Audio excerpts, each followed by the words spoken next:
안녕하세요. 저는 계명대학교 입학사정관 이준엽입니다. 오늘 여러분들에게 학생부 종합 전형에 대해서 그 전형이 어떤 전형이고 여러분이 어떻게 준비하면 우리 학교에 있는 사정관들은 어떻게 평가를 해서 여러분을 선발하게 되는지까지의 과정을 자세하게 영상에서 말씀을 드리겠습니다.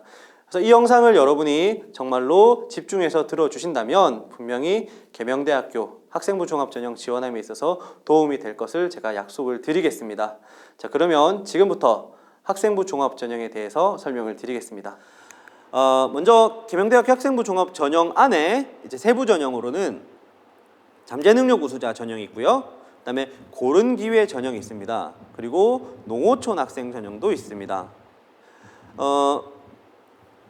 잠재능력 우수자 전형 그리고 고른기회 전형은 전형 방식이 똑같습니다. 자기소개서와 면접이 있고요. 수능 최저는 없습니다. 자기소개서와 면접이 있고 그다음에 1단계에서 5배수를 선발하는데 학교생활 충실자 전형은 학생부의 이제 수치적인 부분, 성적과 그 출결로 나왔다면 이 잠재능력 우수자와 고른기회 전형 같은 경우는 서류종합평가 100%로 5배수를 선발하게 됩니다. 그것은 이제 여러분이 내는 그 학생부 그리고 자기소개서 이 두 가지를 이제 종합적으로 평가해서 5배수를 선발하는 것이고요. 이 5배수가 선발되면 2단계에 가서는 이제 그 서류종합평가 1단계의 점수죠. 그게 70% 들어가게 되고요. 그다음에 면접을 30%를 적용해서 이제 최종 선발을 하게 됩니다. 농어촌 학생 같은 경우는 농어촌 학생도 굉장히 그 학생부 종합에 관심이 많은 걸로 제가 알고 있는데요. 농어촌 학생은 이제 이 전형으로 준비하는 것은 굉장히 좋습니다. 왜냐하면 면접이 없습니다. 수능 최저도 없고요. 그래서 여러분이 그 농어촌 전형으로 지원을 하게 될 경우에는 면접 볼 필요 없이 나의 학생부와 그리고 자기소개서만 제출하게 되면 단계별 선발 과정을 거치지 않고 바로 서류종합평가 100%로 바로 합격자가 나오게 됩니다. 그래서 여러분 조금 더 농어촌에 해당하는 친구들은 이 전형을 내가 기회다라고 생각해서 지원하실 필요가 있습니다. 자, 이어서 제가 가장 많이 질문을 받는 이제 부분입니다. 선생님, 학생부 종합 전형 평가 도대체 어떻게 하는 거예요? 선생님, 학생부 종합 전형은 성적 안 들어가잖아요. 자, 이게 제가 바로 그 일성고등학교에 나가면 진짜 많이 받는 질문 중에 하나입니다. 과연 평가를 어떻게 하느냐? 성적은 아예 안 보느냐? 혹은 에이, 그 성적으로 뽑는 거잖아. 뭐 이런 여러 가지 이제 그 질문들을 받는데 제가 그 부분에 대해서 좀 설명을 해 드리겠습니다. 자, 보시는 것처럼 학생부 종합전형 평가 요소가 이렇게 있습니다. 우리 계명대학교의 평가 요소인데 첫 번째 전공 적합성을 한번 보도록 하겠습니다. 전공 적합성. 이 평가 요소의 세부 평가 요소가 첫 번째로 교과 성적이 나옵니다. 그래서 여러분 성적을 안 보느냐 혹은 성적만 가지고 평가하느냐에 대한 질문이 답이 되겠는데 분명히 학교 생활에 있어서 여러분의 학교 생활에 있어서 가장 중요한 것 중에 하나가 공부죠. 수업을 듣는 거고 공부를 하는 겁니다. 그래서 여러분의 교과 성적 반드시 분명히 우리 사정관들이 참고를 합니다. 그리고 그게 평가에도 들어갑니다. 하지만 여러분이 보시는 것처럼 이 수많은 평가 요소 중에 하나로서 들어가게 되는 겁니다. 그래서 내가 성적이 너무 높다고 자만할 필요도 없고요. 내가 성적이 낮다고 해서 안 되겠지라고 포기할 필요도 전혀 없습니다. 이 전공 적합성이라는 영역을 평가하기 위해서 여러분의 성적도 보지만 학년별 성적 추이도 봅니다. 학년별로 학생이 성적이 어떻게 변화하고 있는지 그리고 이게 학생 성적이 올라갔으면 어떻게 오른 것이며 성적이 떨어졌으면 왜 떨어졌는지 그 이유까지 우리가 판단을 하게 되는 겁니다. 그리고 그 수업 참여도라는 게 있습니다. 여러분들의 학생부를 보면 학생부 성적이 나오는 칸 바로 아래에 교과 선생님들이나 담임 선생님들이 이제 그 기록을 남겨주죠. 뭐 이 학생은 수업 시간에 질문도 많고 혹은 수업을 마치고 쉬는 시간에도 뭐 교무실로 찾아와서 질문을 할 만큼 열성적이고 이런 말들이 있습니다. 그래서 성적과는 별개로 또 내가 관심이 많아서 질문도 많고 수업 시간에 발표도 열심히 하고 조별 과제도 열심히 하고 이런 친구가 있을 수 있어요. 그래서 이런 부분도 분명히 여러분의 평가에 반영이 됩니다. 또한 이제 지원 전공과 관련된 활동이 있어요. 여러분 예를 들어서 동아리라든지 뭐 개별적으로 하는 활동이라든지 이런 것들이 여러분 지원한 전공과 얼마나 관련돼서 열심히 했느냐까지 우리가 판별을 해서 여러분의 전공 적합성을 매기게 됩니다. 두 번째 요소를 보면 이제 자기주도성과 발전 가능성을 보게 됩니다. 여러분들이 이제 비교과적인 영역이죠. 자율활동, 그 다음에 동아리 활동, 뭐 진로 활동 이런 것들이 이제 얼마나 열심히 여러분들이 성실하게 학교에 참여를 하고 내가 얼마나 의지를 가지고 참여를 했는지, 그리고 앞으로 얼마나 발전 가능성을 가지고서 활동을 했는지를 보게 됩니다. 먼저 동아리 활동을 봅니다. 동아리 활동, 여러분이 학교 생활을 하면서 빠질 수 없는 게 사실 동아리 활동이죠. 공부만큼이나 중요하고 열성적으로 하는 활동인데, 여러분이 지원한 전공과 관련이 있을 수도 있고 없을 수도 있습니다. 왜냐하면 예를 들어서 정말 내가 법학과에 가고 싶은 친구가 많지만 우리 학교에는 법과 관련된 동아리의 녀석이 한정되어 있을 수가 있어요. 그래서 내가 가고자 하는, 정말 내가 하고자 하는 그 전공과 관련이 없는 동아리라도 상관이 없습니다. 관련이 없지만 내가 더 충실히 참여했다, 이런 부분에 있어서도 점수를 받을 수가 있거든요. 그래서 여러분이 내가 학교에 있는 동안에 나의 환경에 맞춰서 내가 했던 동아리 활동이 얼마나 열심히 했고 얼마나 적극적으로 참여했는지 첫 번째 평가 요소가 되고요. 각종 교내 대회 실적도 우리가 참고를 합니다. 물론 여러분 지금은 이제 그 교내 학교에 대회가 정말 많습니다. 그죠? 뭐 영어 대회, 영어 말하기 대회도 있고 국어뭐 100일장도 있고요. 그다음에 뭐 수학 경시 대회, 과학 경시 대회, 교내에서 하는 여러 대회들이 많습니다. 자, 그 교내 대회에 내가 참여를 해서 상을 받은 거 중요합니다. 그죠? 내가 열심히 잘해서 상을 받는 거니까 중요한데, 이런 친구도 있을 수 있습니다. 나는 정말 내가 관심이 있고 정말 내가 좋아하는 분야라서 열심히 대회를 참여합니다. 열심히 대회를 참여하지만 정말 넘사벽의 친구들이 있죠. 정말 이제 그 반에서 전교에서 난다긴다 하는 친구들이 상을 다 가져가는 경우도 있어요. 나는 정말 열심히 하지만 항상 걔들보다 좀 밑이라서 상을 못 받는 그런 경우도 있을 수 있습니다. 자, 그런 경우에 과연 그러면 이 교내대회 실적이 없는 것이냐? 아니죠. 내가 상은 못 받았을지언정 나는 정말 열심히 교내대회에 참여하고 그게 선생님들이 보시고 기록을 해놨다면 교내대회 실적에 좋은 평가를 받을 수 있는 겁니다. 그래서 여러분이 수상을 받은 것도 중요하고 또 내가 얼마나 교내대회에 열심히 참여해서 열심히 활동을 했는지도 같이 평가 요소가 되는 겁니다. 다음에 이제 진로 탐색 활동과 자기개발 활동이 있습니다. 이 학생부 종합 전형의 취지 자체가 내가 내 자신을 잘 알고 내가 정말 하고 싶은 꿈을 찾아서 이제 대학을 가는 거기 때문에 내가 그 나의 꿈을 찾는 과정들 혹은 나의 이제 꿈을 찾았으면 그거를 개발해 나가는 과정들을 얼마나 충실히 했는지도 평가 요소가 되는 겁니다. 그래서 여러분들 그 활동까지도 저희 사정관들이 모두 다 평가를 하게 됩니다. 마지막으로 인성과 윤리성입니다. 그 학생부를 종합적으로 보게 되면 이제 여러분들의 모든 능력들을 다 볼 수 있고 그다음에 이어서 인성과 윤리성까지도 이제 볼 수가 있는데요. 첫 번째로 보는 건 당연히 이제 출결입니다. 정말 기본적인 거죠. 이 출결을 보는 이유는 간단하죠. 대학교에서도 이 학생을 선발했을 때 학생을 나와야 교육을 시킬 수가 있죠. 그죠? 그래서 성실하게 출석을 했느냐 안 했느냐, 무단 지각이나 무단 결석이나 이유 없는 그런 출석에 대한 하자가 있느냐 없느냐를 보게 됩니다. 그다음에 인성 관련 수상 경력, 여러분의 뭐 표창장이나 뭐 효행상이나 이런 것도 괜찮고요. 그다음에 내가 얼마나 학생들의 인성적으로 그 상을 받는 활동을 했느냐라는 것도 보게 됩니다. 그다음 봉사활동을 보게 되죠. 봉사활동을 봅니다. 한 가지 주의해야 될 점은 또 여기 있습니다. 이렇게 봉사활동의 평가 요소에 들어가다 보니 이 여러분들이 지금 보고 있는 이 평가 요소 중에서 수치화할 수 있는 게 그렇게 많지는 않습니다. 그래서 한간에 우리 그 학생부 종합 전형, 이전에 입학사정관 전형이었죠. 초기에는 그랬습니다. 봉사활동을 많이 하면 많이 할수록 좋은 줄 알고 막 300시간씩, 320시간씩. 특히나 뭐 그 사회복지학과나 뭐 이쪽으로 가는 친구들은 막 300시간 넘는 경우도 많았습니다. 근데 여러분 그거를 생각해야 됩니다. 우리 계명대학교는 봉사센터가 아닙니다. 그죠? 봉사왕을 뽑아서 너는 봉사 열심히 했으니까 대학 와서 봉사만 해라. 이거 아니죠.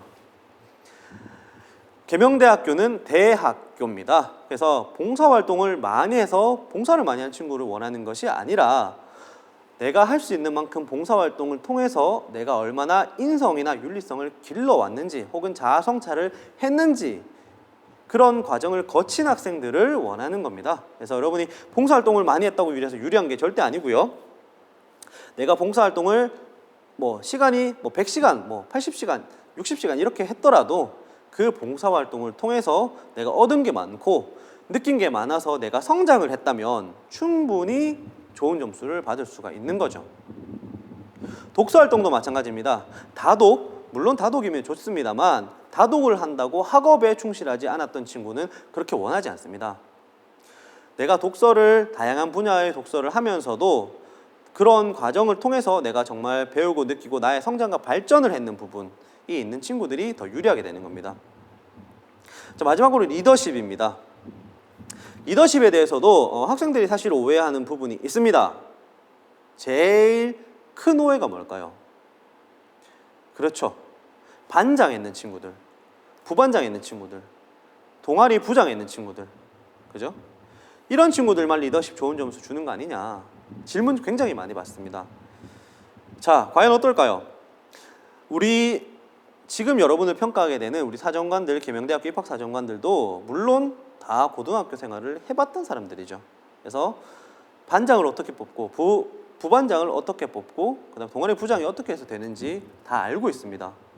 그래서 자, 한번 생각을 해볼까요?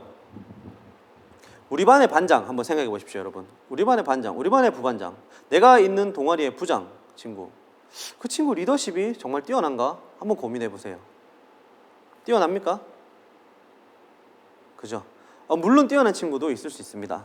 하지만 이 자리가 반장, 부반장, 동아리 부장이라는 자리가 리더십을 담보하지는 않습니다. 그 친구들에게 유리한 건 딱 하나 있죠. 리더십을 발휘할 기회가 남들보다 많았다는 점. 그 정도가 여러분에게 기회가 되는 겁니다.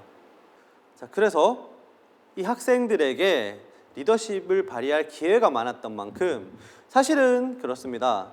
학생들이 리더십을 많이 발휘하지 못했다면 오히려 일반 학생들보다 더 불리할 수도 있습니다. 그렇죠? 너 반장하면서 리더십을 발휘한 경험은 별로 없네. 이렇게 될 수가 있는 부분이죠. 책임감의 부분. 그리고 일반 학생들도 똑같습니다. 내가 비록 반장, 부반장, 동아리 부장 이런 걸 못했지만 그래도 내가 친구들을 이끌고 어떤 갈등 상황을 리더십을 통해서 내가 이렇게 화합을 할 수 있었던 그런 모습들이 학생부에 나온다면 분명히 리더십에서도 좋은 점수를 받을 수 있습니다. 자, 계명대학교의 이제 평가 내용, 평가 요소는 이렇게 제가 설명을 드렸습니다. 여러분이 이 부분은 정말로 여러분을 위해서 이렇게 설명을 드리는 거니까 내가 얼마나 준비가 됐는지 한번 보시고요. 자, 뒤에서 이어 나오는 화면에서 여러분이 과연 계명대학교 학생부 종합전형에 내가 지원할 준비가 얼마나 됐는지 한번 알아보도록 하겠습니다. 자, 보시겠습니다. 학생부 종합전형 지원자 적합도라고 되어 있습니다. 그죠? 이 부분은 우리 평가 요소를 이렇게 쉽게 말로 풀어서 설명을 해 놓은 겁니다.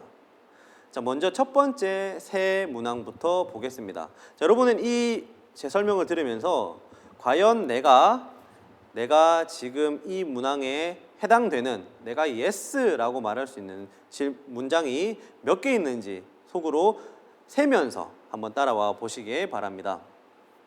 첫 번째입니다. 지적 호기심이 많고 그것을 해결하고자 노력했다. 교과서에 나오는 내용도 좋습니다만은 그거 말고도 내가 예를 들어서 TV나 다큐멘터리나 이런 걸 통해서 내가 또 해결하고자 많이 노력했던 부분들이 있다. 혹은 내가 그 외의 지식까지도 찾아보려고 노력했다라고 하면 이 부분에 해당이 되겠죠. 두 번째 보시면 학교 수업을 열심히 하고 성적이 향상된 적이 있다라고 합니다. 누구나 여러분의 성적은 일정하게 유지가 보통 되겠지만 한 학기 혹은 1년 정도가 갑자기 내가 어떤 과목에 관심이 생겨서 정말 열심히 하게 되는 경우가 있는 친구가 있어요. 예를 들어서 뭐 수학이 내가 1학년 때 4등급이었는데 2학년 1학기 때 갑자기 너무 재밌어진 거예요. 그래서 정말 열심히 공부해서 갑자기 2등급까지 올랐어. 그러다가 다시 내 성적으로 돌아가죠. 3등급으로 다시 내려갔어. 이런 식의 흐름을 보여줄 수 있습니다. 근데 그 여러분이 이 친구가 4등급에서 2등급까지 올라갔던 그 폭발력을 우리는 보기 때문에 이런 향상된 적이 있는지 여부 한번 여러분이 마음속으로 체크를 해보시고요. 세 번째, 교내대회, 동아리 활동 등 교내 활동에 적극적으로 참여했다라는 부분. 자, 이 세 문장 중에 해당되는 게 있는지 한번 마음속으로 세보시고요. 두 번째 한번 보시겠습니다. 자, 역경을 극복하고 그 과정을 통해 배우고 발전한 모습이 있다. 역경의 크기는 중요하지 않습니다. 뭐 정말 누가 아프셔야 되고 내가 정말 무슨 사고를 당해야 되고 이런 거 아닙니다. 그죠? 정말 사소한 친구들과의 갈등, 선생님과의 갈등이 있을 수도 있고 그냥 나에게 슬럼프가 올 수도 있습니다. 그런 역경을 내가 극복한 적이 있다라는 걸 한번 생각해 보시고요. 그 다음에 나의 진로에 대해 진지하게 고민하고 해결을 위해서 실천한 적이 있다라는 부분. 나의 소질과 적성을 찾아서 개발하려고 노력한 적이 있다라는 부분 한번 마음속으로 한번 생각해 보시고요. 마지막으로 자 보시면 지각, 조퇴, 결석 상태가 양호하다. 물론 계속 얘기한 대로 이제 무단에 의한 것들이죠. 그게 이제 내가 별로 안 좋은지 양호한지 한번 속으로 생각해 보시고요. 그다음에 의미 있는 봉사활동을 했으며 그 과정을 통해 발전된 모습이 있다. 분명히 말씀드리지만 많은 봉사활동이 아닙니다. 나에게 있어서 의미 있는 봉사활동을 했고 그 과정을 통해 내가 발전한 게 있으면 한번 생각해 보시고요. 그다음에 교칙을 잘 지켰다. 그다음에 교우관계가 좋고 리더십이 드러난 활동을 한 경험이 있다. 까지 이제 지원자 적합도를 알아보는 문항이었습니다. 자, 여러분 몇 개 정도 해당이 되십니까? 많이 됩니까? 네. 자, 그러면 이게 개수에 따라서 지금 어떻게 준비해야 될지 제가 말씀을 드릴게요. 먼저 1개 이하입니다. 0개나 1개에 해당하는 친구들 있을 수 있죠. 이 친구들은 지금 현재 학생부 종합전형에 지원하기까지의 준비가 잘 안 된 상태입니다. 애석하게도 더 노력을 해야 되는 친구죠. 그래서 지금 이 친구들은 우선적으로 해야 될 게 뭐냐면 내가 지금 어떤 꿈을 가져야 될지 나의 진로활동 진로활동과 학교활동 우선 돌아보시고요. 거기서 내가 진로 목표를 잡는 것에서부터 다시 시작을 하시는 게 좋습니다. 앞으로 남은 기간 동안이지만 정말 학교생활 충실히 열심히 하고 기본적인 학업과 진로활동을 열심히 하시는 게 가장 좋습니다. 두 번째 보시면 이제 2개에서 4개에 해당되는 친구들. 제가 고등학교를 나가보면 일반적으로 보통의 학생들은 2개에서 4개에 많이 해당이 됩니다. 이 친구들은 학생부 종합전형에 지원할 준비가 어느 정도 된 친구들이에요. 어느 정도 되어 있어요. 그래서 지금 이 친구들은 내가 잘된 부분을 이제 더 이상 뭐 크게 신경 쓰기보다는 내가 지금 이 지원자 적합도 10개를 보면서 부족했던 부분을 내가 과연 어떻게 배워야 될 것인가, 남은 시간 동안 어떻게 배워서 내가 자기소개서에 어떻게 설명할 것인가를 고민을 하시는 단계가 필요합니다. 마지막으로 5개 이상의 친구들이 있습니다. 5개부터 10개에 해당하는 친구들은 학생부 종합전형을 위해서 준비를 했던 친구들이죠. 다른 전형보다는 학생부 종합전형을 위해서 준비를 했던 친구들인데 정말 잘 맞는 친구들입니다. 현재 지금 지원을 해도 어느 정도 괜찮은 평가를 받을 수 있을 만큼 준비가 된 친구들이고요. 이 친구들은 이제 학생부에 관심을 두기보다는 이 학생부를 가지고 내가 밖으로 나의 우수함과 나의 이 재능과 나의 관심, 열정을 어떻게 표현할 것인지, 즉 자기소개서와 면접을 내가 어떻게 준비할 것인지를 고민하는 단계가 필요합니다. 그래서 여러분이 이 해당하는 개수에 맞게 여러분의 준비를 진행을 하시면 합격의 한 걸음도 다가가실 수 있습니다. 다음에 이어서 면접을 간단하게 설명을 드리겠습니다. 우리 계명대학교 학생부 종합전형의 면접은 보시는 바와 같이 이제 인성과 서류 확인하는 진실성을 보게 됩니다. 인성에 있어서는 여러분 기본적으로 여러분이 어떤 면접을 가도 다 알게 되는 질문들이죠. 이 학과에 지원을 왜 했니? 부터 시작해서 지원 동기라든지 고등학교 활동에 대한 질문들이라든지 이런 게 간단하게 있을 수 있고요. 학생부 종합전형 면접의 95% 이상은 바로 서류 확인입니다. 여러분이 낸 학생부 그리고 자기소개서를 토대로 사실관계를 확인하고요. 정말 이 활동을 통해서 배운 게 뭔지 느낀 게 뭔지 학생에게 질문을 하게 됩니다. 그래서 여러분 이 학생부 종합 전형의 면접 준비는 정말 여러분이 다른 게 신경 쓸 게 없습니다. 필요한 게 없고요. 다만 한 가지가 있다면 여러분의 학교생활 기록부와 내가 쓴 자기소개서를 보고 내가 이 활동할 때 어땠고 내가 이 책을 읽을 때 뭘 배웠고 내가 이 봉사활동하면서 어떤 점을 느꼈는지 이런 것들을 여러분이 하나하나 기억을 더듬어서 살려서 준비를 해오는 게 바로 면접 준비입니다.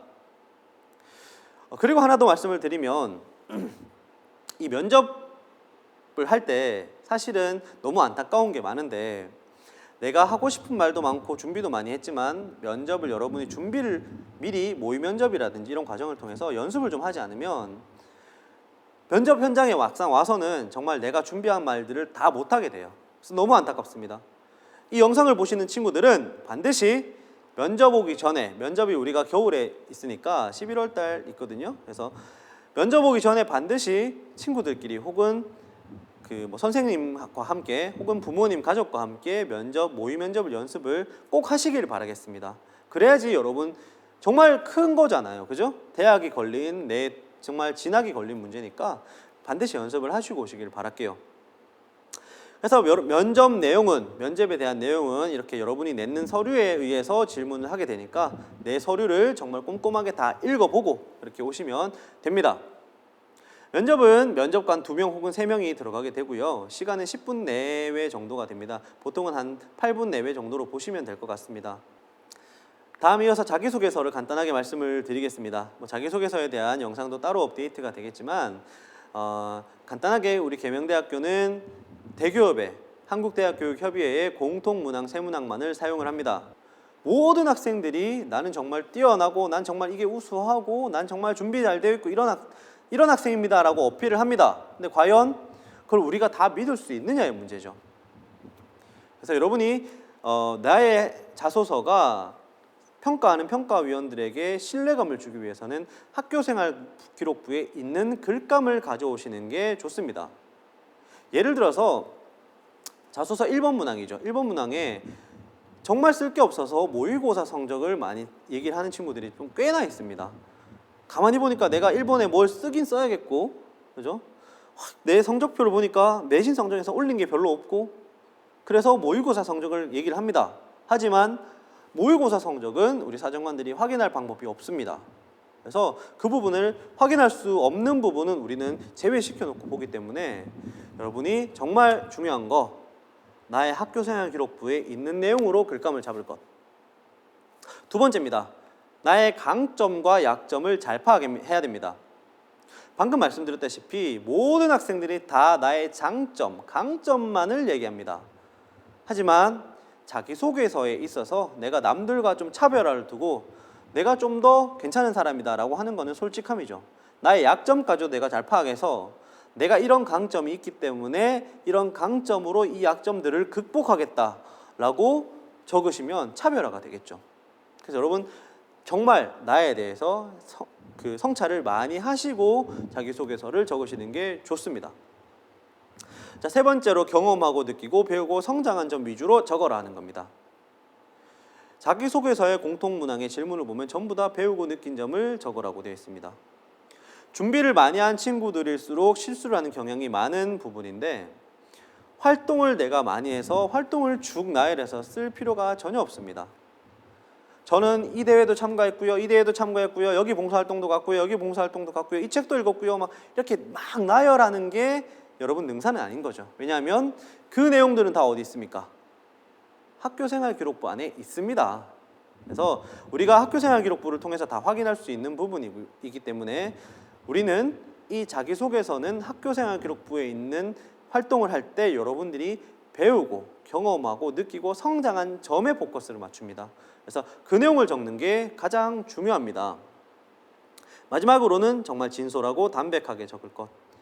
나의 우수성을 알리고 싶어서, 그죠? 모든 좋은 말들을 다 갖다 붙일 필요가 없습니다.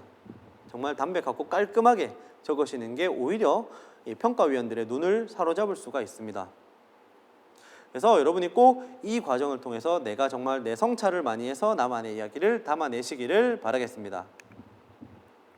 자기소개서 쓸 때 유의사항은 분명히 있죠. 그 공인어학 성적이죠. 뭐 토플이라든지 탭스라든지 이런 공인어학 성적 점수를 적거나 혹은 주요국과 관련된 교회 수상 실적, 교외 수상 실적을 적을 경우에는 0점이 돼요. 그래서 아예 불합격 처리가 될 가능성이 큽니다. 그래서 여러분이 그 부분은 이제 워낙에 이제 많이 해봤으니까 아실 거니까 그 부분은 꼭 적지 않을 수 있도록 노력하시고요.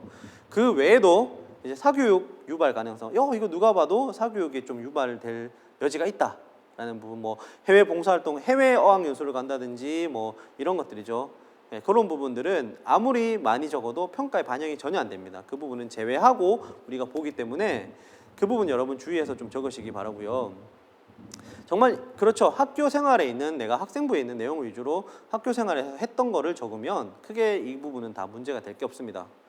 자, 마지막으로 그 자소서를 쓸 때 각 질문당 항목에서 25자입니다. 50바이트죠.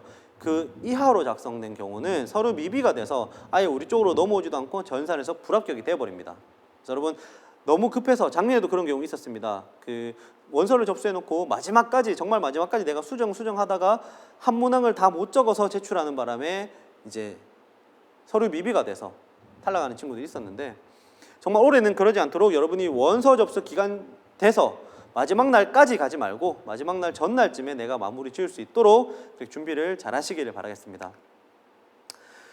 자, 이 영상이 어떻게 여러분에게 도움이 좀 됐는지 모르겠습니다. 그래도 이렇게 많은 시간을 들여서 여러분이 이 영상을 본 만큼 여러분이 계명대학교 학생부 종합전형에 지원하는 데 있어서 좀 도움이 됐기를 바라고요. 얼마 남지 않았습니다. 여러분 이제 마지막까지 정말 최선을 다해서 우리 계명대학교 혹은 여러분이 원하는 전공, 내가 원하는 꿈에 한 걸음 더 다가갈 수 있도록 열심히 준비하시고 우리 계명대학교는 여러분의 꿈을 항상 응원하도록 하겠습니다. 열심히 들어주셔서 감사합니다.